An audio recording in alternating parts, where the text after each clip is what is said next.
বিসমিল্লাহির রহমানির রহিম। আসসালামু আলাইকুম। কেমন আছেন বন্ধুরা? আশা করি যে যেখানে আছেন সবাই অনেক অনেক ভালো আছেন। আজকে আপনাদের জন্য আরেকটা রেসিপি নিয়ে চলে আসলাম। বুড়ি বোনা তো অনেকবারই খেয়েছেন। আমার মতো এইভাবে আলু দিয়ে বুড়ি বোনা করে কখনো কি খেয়েছেন? দুর্দান্ত স্বাদের এই বুড়ি বোনা। এই রেসিপিটা আপনাদের কাছে আশা করি ভীষণ ভীষণ ভালো লাগবে। ভিডিওটা স্কিপ না করে দেখার অনুরোধ রইল। যাই হোক, আমি নার্গিস। এবার মূল রেসিপিতে চলে যাচ্ছি। এখানে আমি বুড়ি নিয়ে নিয়েছি। এবার চুলাটা ধরিয়ে দিয়েছি। তারপর একটা প্যান বসিয়ে দিয়েছি। প্যানের মধ্যে বুড়িগুলো আমি ঢেলে দিলাম। বুড়িগুলো আমার ফ্রিজে ছিল, ওগুলা আমার আম্মা দিয়েছে। বুড়িগুলা দিয়েছিল আরও আগে। আজকে রান্না করতেছি, তাই আপনাদের মাঝে ভিডিওটা শেয়ার করার জন্য ভিডিও নিচ্ছি। আরও একটা আমার ভিডিওতে বুড়ি বোনা আছে। আজকে বুড়ি বোনা করব আমি আলু দিয়ে। অনেক মজাদার এই বুড়ি বোনা। আর একটা করেছিলাম, সেটা আলু ছাড়া করেছি মামাদের স্টাইলে। সেই বুড়ি বোনাটা চাইলে আপনারা আমার চ্যানেলটাকে যেয়ে ঘুরে আসতে পারেন। আমি এই বুড়ি বোনাটা অন্যরকমভাবে করতেছি। ভিডিওটা স্কিপ না করে দেখার অনুরোধ রইল। আমি কিভাবে করতেছি আপনারা দেখলে বুঝতে পারবেন। এখানে আমি পানি বসিয়ে দিয়েছি। পানি বড়িগুলো দিয়ে দিয়েছি। বুড়িগুলোর সাথে পানি দিয়ে দিচ্ছি। বুড়িগুলোকে ভালো মতো অবশ্যই সিদ্ধ করে নিতে হবে, না হলে গন্ধ থাকবে। এগুলো আমার আম্মা দিয়েছে, জানি কিনা গন্ধ সিদ্ধ করছে কিনা আমি জানি না, তাও আমি নিজে কনফার্ম হওয়ার জন্য আবারও সিদ্ধ করে নিচ্ছি। ভালো করে মনে হয় সিদ্ধ করেছে, তারপর আমি সিদ্ধ করে নিচ্ছি। একটু হলুদের গুঁড়া দিয়ে দেবো 1 চামচ মতো হলুদের গুঁড়া। অবশ্যই বুড়িগুলোকে সিদ্ধ করে নিতে হবে, না হলে গন্ধ লাগবে, খেতে পারবেন না। আমি যেভাবে রান্না করতেছি, যারা বুড়ি পছন্দ করে না, ইগনোর করে, তারাও এভাবে রান্না করলে চেটে পুটে খাবে। অবশ্যই ভিডিওটা পুরোটা দেখতে থাকুন। আশা করি আপনাদের কাছে ভালো লাগবে। অপেক্ষা করতেছি ফুটে আসা পর্যন্ত। বুড়ি বোনাটা দেখুন ফুটে এসেছে। আমি এবার পানিগুলোকে ছেঁকে নিব। অবশ্যই এভাবে আপনারা 5 মিনিট মতো ফুটিয়ে নেবেন। আমি 5 মিনিটের মতো ফুটিয়ে নিচ্ছি। 5 মিনিট পরে আসছে আপনাদের সামনে। বলক এসে গেছে। সুন্দর করে ফুটিয়ে নেবেন, গন্ধটা চলে যাবে। আর আমার চ্যানেলে যারা নতুন এসেছেন অবশ্যই চ্যানেলটিকে সাবস্ক্রাইব করে পাশে থাকবেন। আর যারা পুরাতন বন্ধু এই কাজটি করে দিয়েছেন সবাইকে অসংখ্য ধন্যবাদ। আর এখনো পর্যন্ত যারা লাইক দেন অবশ্যই একটা লাইক দিয়ে ভিডিওটা কন্টিনিউ করার অনুরোধ রইল। আর সবাই আমার ভিডিওতে কমেন্ট রেখে যাবেন, যেন আপনাদের পরিবারে যেয়ে আমি ঘুরে আসতে পারি। এবার আমি এই বুড়িটা ছেঁকে নিব। একটা স্ট্রেনারে ঢেলে দেবো। পানিগুলো ফেলে দেবো। অবশ্যই পানিটা ফেলে দিতে হবে। পানি ফেলে দিয়ে ভালো মতো ধুয়ে নিতে হবে। আমি আপনাদেরকে সেই প্রসেসটা দেখাচ্ছি। দেখুন আমি একটা ঝাঁকনা নিয়ে নিয়েছি। ঝাঁকনার মধ্যে ঢেলে দিব। অনেক গরম, সাবধানে ঢালবেন। এখানে আমি তেলটা বসিয়ে দিয়েছি। এবার আলুগুলো ভেজে নেব। যেহেতু আমি আলু দিয়ে বুড়ি বোনা করবো, সেই জন্য আলুগুলো আগেই ভেজে নেব। আপনারা চাইলে কাঁচা ব্যবহার করতে পারেন। আমি মাংসের মধ্যে আলুটা সবসময় ভেজে রান্না করি। হালকা করে একটু হলুদ দিয়ে দিয়েছি। নেড়ে চেড়ে আমি আলুগুলোকে ভেজে উঠিয়ে নেব। অনেক মজা হয় এভাবে বুড়ি বোনা করলে। আলু দিয়ে একবার হলে ট্রাই করবেন।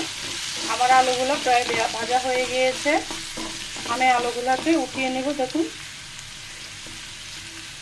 হালকা সিদ্ধ হয়েছে। আমি এবার উঠিয়ে নেব, পুরোটা সিদ্ধ করবো না। আলুর কালারটা চেঞ্জ হয়েছে, দেখে বুঝতে পারতেছেন। এখন আমি আলুটাকে উঠিয়ে নেব স্ট্রেনার দিয়ে থেকে।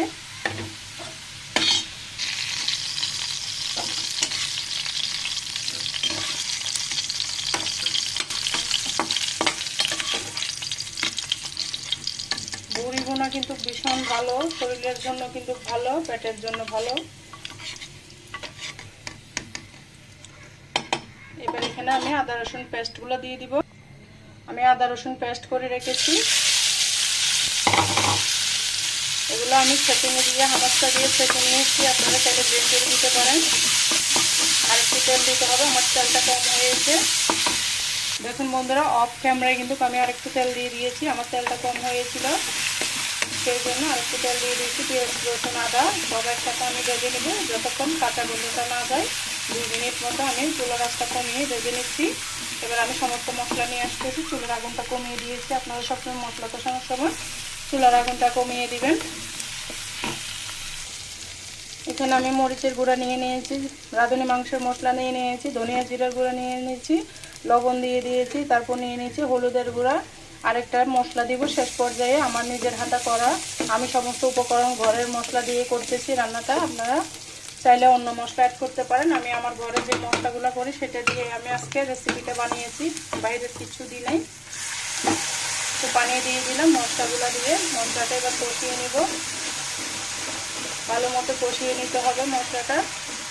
বন্ধুরা আমি সবসময় রান্নার মধ্যে তেলটা কম ব্যবহার করি, আপনারা জানেন, সেই জন্য আমার রান্নার কালারটা তেলে তেলে আসে না। আবার আমি মশলাগুলো কষিয়ে নিচ্ছি। এখনো পর্যন্ত যারা একটা লাইক দেন অবশ্যই লাইক দিয়ে ভিডিওটা কন্টিনিউ করার অনুরোধ রইল। আমি 3 মিনিট মতো কষিয়ে নিব। 3 মিনিট পরে আসছি। 3 মিনিট পরে আমি ফিরে আসলাম। দেখুন মশলাটা একদম কষানো হয়ে গিয়েছে। চুলার আঁচটা কিন্তু কমানো ছিল। আপনারা 3 মিনিট রাখবেন, কিন্তু চুলার আঁচটা বাড়িয়ে দেবেন না, তাহলে পুড়ে যাবে। আমি চুলার আঁচটা কিন্তু কমিয়ে রেখেছি, একদম মিডিয়াম লো করে রেখেছি। এবার আমার এই যে সিদ্ধ করা বুড়িগুলো দিয়ে দিব। আমার মশলাটা একদম পারফেক্টভাবে হয়ে গেছে। যখন দেখবেন মশলার মধ্যে তেলটা উঠে গিয়েছে তখনই বুঝবেন আপনার মশলাটা একদম পারফেক্টভাবে কষানো হয়ে গেছে। দেখুন আমার মশলার মধ্যে একদম তেলটা উঠে গিয়েছে। আর বন্ধুরা আমার রেসিপিগুলো কেমন হয় অবশ্যই কমেন্টসে জানিয়ে যাবেন। যে আমি বুড়িগুলোকে সিদ্ধ করে ভালো মতো ধুয়ে নিয়েছি, অবশ্যই ভালো মতো ধুয়ে নিতে হবে।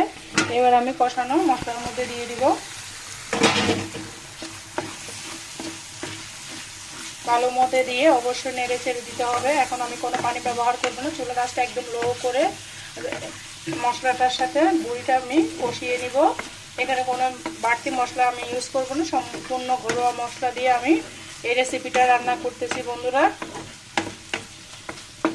আমি আবারও রেখে দিচ্ছি। এখনো পর্যন্ত আমি কোনো পানি দিব না, চুলার আগুনটা একদম লো করে রেখেছি। কষানো পর্যন্ত আমি আবার আসতেছি 5 মিনিট পর। বন্ধুরা 5 মিনিট পরে আবার আসলাম, ঢাকনাটা উঠিয়ে নিচ্ছি। দেখুন আমি একবারও উঠে নিয়ে ঢাকনা এখানে প্রথম উঠালাম, অনেক পানি ছেড়েছে, কিন্তু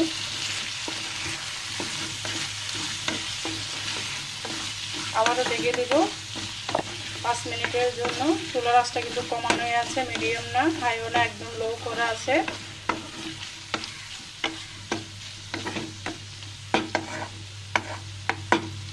আবারও ঢাকনা দিয়ে আমি রেখে দিব 5 মিনিটের জন্য। আবারও ফিরে আসলাম 5 মিনিট পরে। দেখুন তেলটা একদম উঠে গিয়েছে, তেলটা উঠে গিয়েছে। এবার আমি বুড়িটা সিদ্ধ হওয়ার জন্য পানি দিয়ে দিব। আলুটা এখন দিব না, আমি আলুটা ভেজে নিয়েছি, এই জন্য পরেই দিব।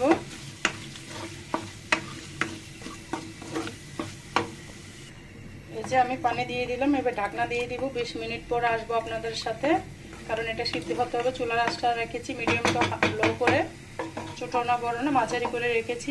আমি ঢাকনা দিয়ে দিচ্ছি। এই যে আমি 20-25 মিনিট পরে আসলাম। এই পর্যায়ে দেখুন আমার ঝোলটা কিন্তু, ঝোলের পানিটা কিন্তু কমে নাই, কারণ আমি আগুনটা কমিয়ে রেখেছি। ওগুলো সিদ্ধ হতে হবে ভালো মতো, নাহলে কিন্তু পেট ব্যথা করবে। এগুলো রাবারের মতো ভালো করে জুস করে নিতে হবে। এবার আমি আলুগুলো দিয়ে দিব এই পর্যায়ে। আলুগুলো ভেজে রেখেছি। আমার বাসায় কাঁচামরিচ নেই, আপনারা চাইলে কাঁচামরিচটা ইউজ করতে পারেন। আমি টমেটো সস দিব, টমেটো ডিপ ফ্রিজে যে সসটা করে রেখেছি সেটা দিয়ে দিব। আবারও আসতেছি 3 মিনিট পরে, আমি ঢাকনা দিয়ে দিচ্ছি। এই পর্যায়ে আমি টমেটো সসগুলো দিয়ে দিব, যেটা আমি ডিপ ফ্রিজে সিদ্ধ করে গলিয়ে ব্লেন্ডার করে রেখেছিলাম। আপনারা চাইলে যখন টমেটোর দাম থাকে, সস্তা থাকে, তখন এইভাবে সংরক্ষণ করতে পারেন। আমি কিন্তু যখন টমেটোর দামটা বেড়ে যায় আর টমেটো কিন্তু কিনি না, যেটা সত্য কথা। এভাবে সংরক্ষণ করে রেখে দিই, সারা বছর খাই একটু একটু করে। আমি দিয়ে আবার নেড়ে ছেড়ে দিব। একদম শেষ পর্যায়ে আপনাদেরকে দেখাবো আমার ফাইনাল লুকটা কেমন হয়েছে। বন্ধুরা দেখতে থাকুন, আশা করি ভিডিওটা আপনাদের কাছে ভীষণ ভালো লাগবে। আর এখনো পর্যন্ত যারা লাইক দেন অবশ্যই একটা করে লাইক দিয়ে দিবে। আর ভিডিওটা যদি ভালো লাগে একটা আপনাদের বন্ধুদের মাঝে শেয়ার করে দিবেন। আর আমার সাথে শেষ পর্যন্ত থাকার অনুরোধ রইল। বন্ধুরা এই পর্যায়ে আমি দিয়ে দিব আমার হাতে যে স্পেশাল একটা মশলা করে আমি গরুর মাংস মুরগির মাংস রান্না করার জন্য সেই স্পেশাল মশলা দিয়ে দিব। এটা আমি নিজের হাতে করেছি। এখানে অনেক ধরনের মশলা আছে, দিয়ে আমি নেড়ে চেড়ে দিব। বন্ধুরা একদম আপনাদেরকে ফাইনাল লুকটা দেখাতে আসবো। এখন আবারও নেড়ে চেড়ে দিব আমি, দিয়ে ঢাকনা দিয়ে ঢেকে দিব 10 মিনিটের জন্য। বন্ধুরা আবারও চলে আসলাম 10 থেকে 15 মিনিট পরে। দেখুন একদম আমি একবারের জন্য নাড়িয়ে মশলা দেওয়ার পরে আমার বুড়িগুলোটা একদম পারফেক্ট হয়েছে। আমার বুড়িগুলোটা একদম রেডি হয়ে গেছে। আলু দিয়ে কিন্তু এইভাবে বুড়িগুনা করলে মজা লাগে। আপনারা একবার হলো বাসায় ট্রাই করবেন এই বুড়িগুনাটা। আর কেমন হয়েছে আমার বুড়ি ভুনাটা অবশ্যই কমেন্টসে বলে যাবেন, আপনার সুন্দর একটা মন্তব্য রেখে যাবেন। আর এরকম আলু ছাড়া বুড়ি ভুনা আমার চ্যানেলে আছে, যাই ঘুরে আসতে পারেন। বন্ধুরা এতক্ষণ পর্যন্ত যারা আমার ভিডিও জুড়ে ছিলেন সবাইকে অসংখ্য অসংখ্য ধন্যবাদ, অনেক অনেক ভালোবাসা সবার জন্য। সবাই সবার জন্য দোয়া করবেন, আমার জন্য দোয়া করবেন, আমার পরিবারের জন্য দোয়া করবেন। আজকের মতো ভিডিওটা এ পর্যন্ত রাখলাম, আবার আসবো পরবর্তী ভিডিও নিয়ে, কোনো রেসিপি নিয়ে ইনশাআল্লাহ। সবাই ভালো থাকবেন, সুস্থ থাকবেন, আল্লাহ হাফেজ, আসসালামু আলাইকুম।